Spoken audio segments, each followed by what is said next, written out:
ஒரு வீட்டுல வயரிங் பண்ணும்போது இந்த 5 பிரேக்கரை பத்தி தெரியாம இருந்தா என்ன ஆகும் தெரியுமா?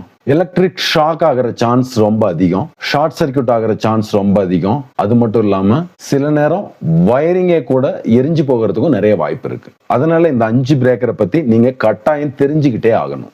MCB, MCCB, ELCP, RCCB, RCBO, இந்த 5 பிரேக்கரும் என்ன, இது என்ன பண்ணும், என்னென்ன ரேட்டிங்ல கிடைக்கும், எங்க எல்லாம் பயன்படுத்த போறோம், இத பத்தி தான் இன்னைக்கு இந்த வீடியோல தெளிவா பார்க்க போறோம்.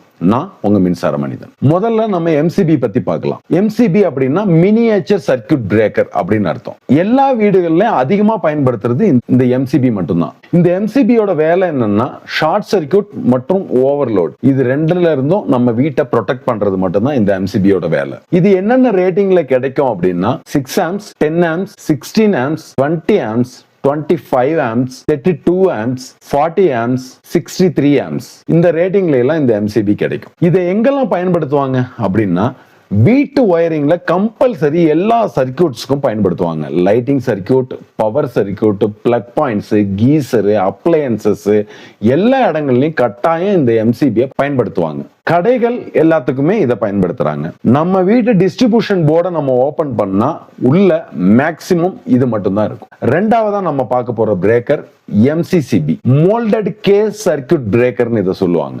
எம்சிபியை விட அதிகமான லோடு ஹேண்டில் பண்ற ஒரு பிரேக்கர் அப்படின்னா இந்த எம்சிசிபியை தான் சொல்லுவாங்க. இந்த எம்சிசிபி என்னென்ன ரேட்டிங்ல கிடைக்கும் அப்படின்னா 63 amps, 100 amps, 125, 160, 200, 250, 400, 630, 800 and 1000 amps வரைக்கும் இந்த எம்சிசிபி அவைலபிளா நமக்கு கிடைக்குது.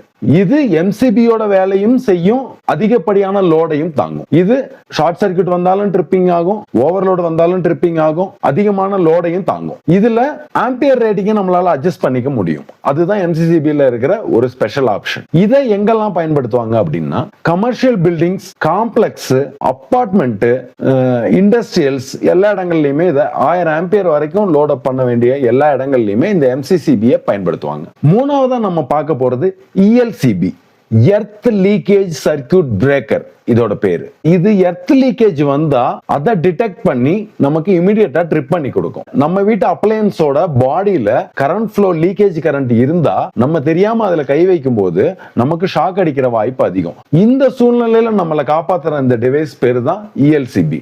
இதுக்கு எர்த் வயரை கம்பல்சரி ரெஃபரன்ஸா கொடுப்போம். இது வந்து பழைய டெக்னாலஜி. இதுல எர்த் வயர் ரெஃபரன்ஸா கொடுக்கறதுனால எர்த்திங் ப்ராப்பரா இல்ல அப்படின்னா நமக்கு இது இஎல்சிபி போட்டிருந்தாலுமே நமக்கு ஷாக் ரிஸ்க் ரொம்ப அதிகம். ப்ராப்பரான எர்த்திங் இருந்தா இந்த இஎல்சிபி சடனா ட்ரிப் ஆகி நம்மள எர்த் லீக்கேஜ்ல வந்து காப்பாத்தும். இந்த இஎல்சிபியை ரொம்ப நாளைக்கு முன்னாடியே பேன் பண்ணிட்டாங்க.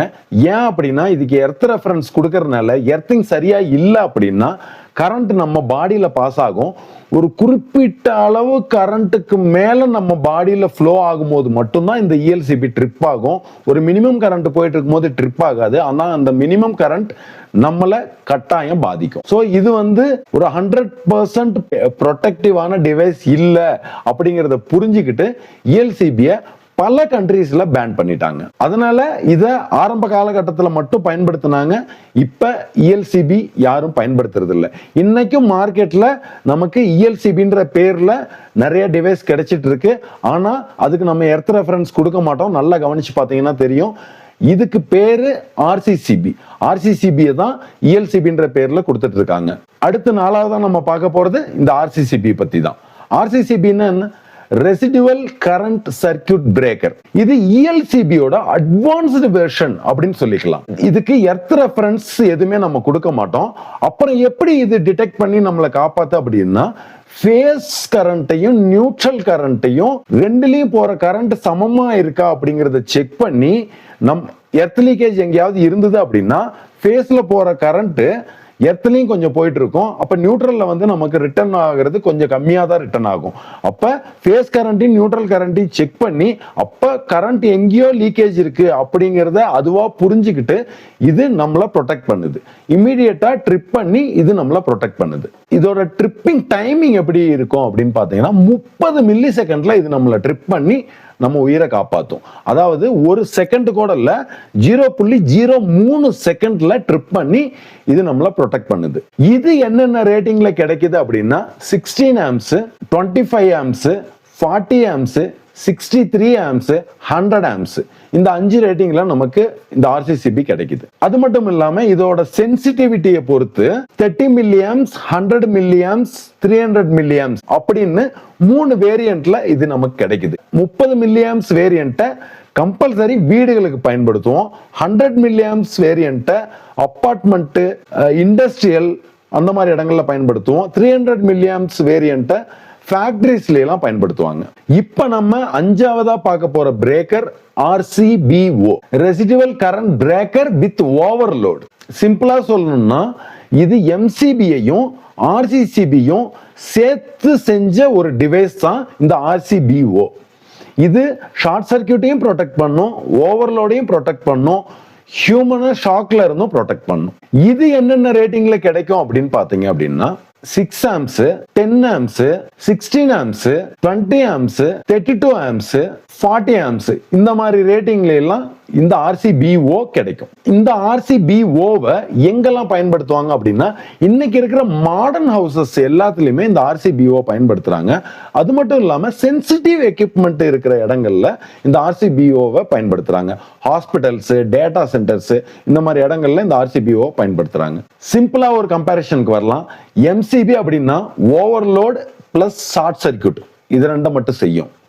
MCCB அப்படின்னா ஓவர்லோட பண்ணும், ஷார்ட் சர்க்யூட்டையும் ப்ரொடெக்ட் பண்ணும், ஆம்பியரை அட்ஜஸ்ட் பண்ணிக்க முடியும். அது மட்டும் இல்லாம ஹை ஆம்பியர் கெப்பாசிட்டியை இது தாங்கும். அடுத்து ELCB, இது எர்த் லீக்கேஜ் ப்ரொடெக்ஷனுக்காக கண்டுபிடிக்கப்பட்டது. ஆனா இதை பேன் பண்ணிட்டாங்க. இது ஓல்டு வெர்ஷன், இதனாலையும் சில பாதிப்புகள் இருக்கு, அதனால இதை பேன் பண்ணிட்டாங்க. அடுத்து RCCB, இது ஹியூமன் சேஃப்டிக்காக 100% கட்டாயம் பயன்படுத்த வேண்டிய ஒரு டிவைஸ். அடுத்து RCBO, டோட்டல் கம்ப்ளீட் ப்ரொடெக்ஷனையும் இந்த RCBO பார்த்துக்குது.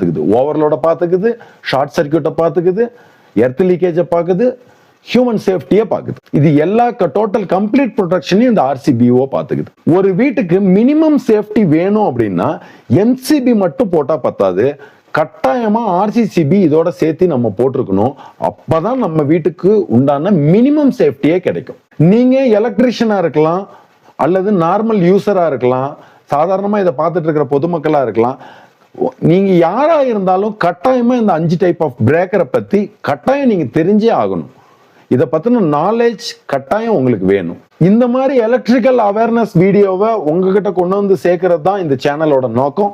இந்த வீடியோ கண்டிப்பா உங்களுக்கு பிடிச்சிருக்குன்னு நான் நம்புறேன். அதே நம்பிக்கை உங்களுக்கு இருந்தா நம்ம சேனலை சப்ஸ்கிரைப் பண்ணுங்க. இதே மாதிரி யூஸ்ஃபுல்லான இன்னொரு வீடியோல நான் உங்களை சந்திக்கிறேன். நான் உங்க மின்சார மனிதன்.